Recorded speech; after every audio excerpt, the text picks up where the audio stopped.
Bienvenue dans ce nouveau tutoriel, cette fois-ci dédié à 3ds Max et After Effects. Ce que nous allons faire cette fois-ci, eh bien, c'est du rendu multipass et du recompositing dans After Effects.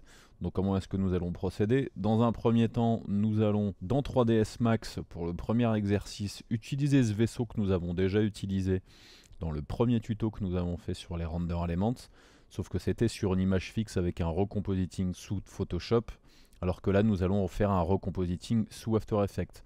Donc nous allons animer ce vaisseau, nous allons ensuite régler les différentes passes de rendu avec Render Element en créant une passe d'alpha, diffuse, réflexion, shadow, spéculaire, ZDF, occlusion, lighting et object ID. Et ensuite nous ramènerons tout ça dans After Effects de manière à recompositer donc ces différentes passes.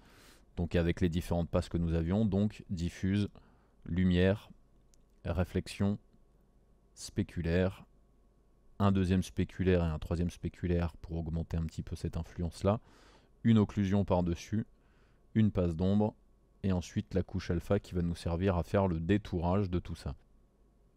Ensuite, nous appliquerons une passe de vélocité comme celle-ci sur notre rendu de manière à créer un effet de flou de mouvement légère. Si elle n'était pas suffisante, nous pourrons l'augmenter de manière à ce que ça soit plus important. Voilà, comme ceci.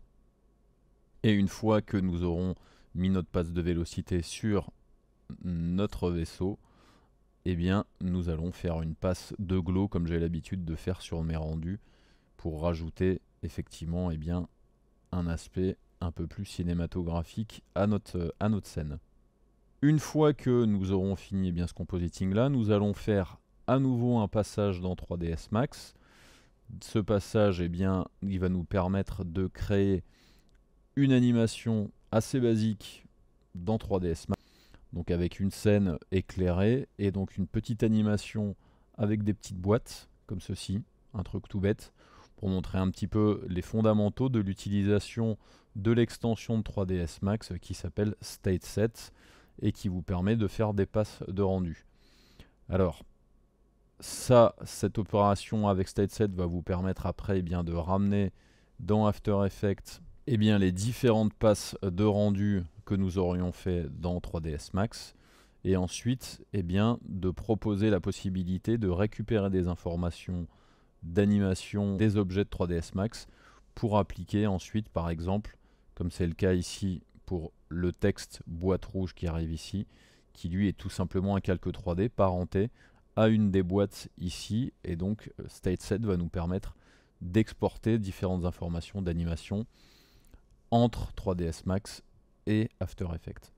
Une fois que nous aurons fait cet exercice pour expliquer StateSet, nous ferons l'exercice final qui sera la création d'une animation de texte avec des textes que nous aurons modélisés en 3D, comme ceci.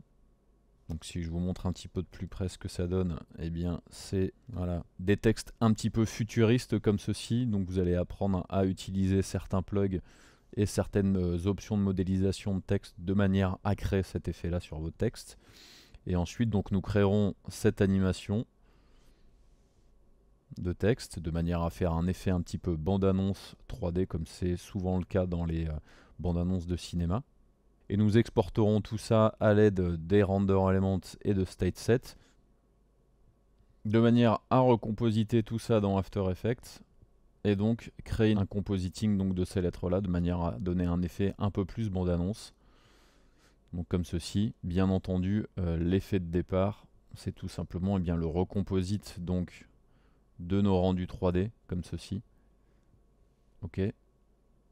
Donc sans passe de vélocité, donc un compositing classique, comme ceci. Donc qui nous permet d'avoir effectivement un rendu tout à fait intéressant. Et ensuite donc le compositing final qui vous permettra d'utiliser certains plugs de trapcode. Alors ce n'est pas une obligation, hein, vous pouvez tout à fait faire l'exercice sans être obligé d'appliquer les effets de trapcode par-dessus. Et donc ça vous permet de faire donc, cet effet bande-annonce tout à fait intéressant si vous voulez être capable de créer des compositings de 3ds Max vers After Effects et ensuite donc de recompositer tout ça dans After. Donc je vous attends pour ce tutoriel qui j'espère vous plaira. Donc à bientôt.